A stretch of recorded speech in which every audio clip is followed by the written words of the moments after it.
I wonder if I can take a Scrollsaw pattern from Steve Good's website, scrollsawworkshop.blogspot.com, and turn it into a 3D pattern and print it on my printer. I guess we'll find out.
Actually, this turned out fantastic. It looks exactly like the Scrollsaw pattern. Now, a few changes I had to make. One was I had to make it a little bit smaller due to the fact that the Scrollsaw pattern was actually bigger than the biggest bed on my printer. So that's one of the changes. The next thing was I made it 3/8 of an inch rather than 3/4 of an inch.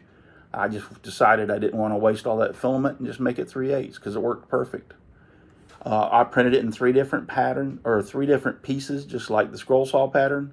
Stickman is in silver, the surfboard naturally is in red, and the rest of him is in light blue. And due to the fact that I made it about 3/8 of an inch, I had to put little feet on it. It'll stand up, but it'll fall over, and I don't want it to break. And then the surfboard's about 5/16 of an inch thick. Other than that, like I said, it looks exactly like the Scrollsaw pattern. It really turned out well.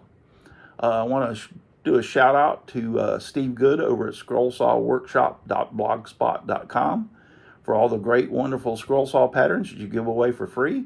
And hey, I even was able to turn one of your Scrollsaw patterns into a 3D pattern and print it. I think it looks great.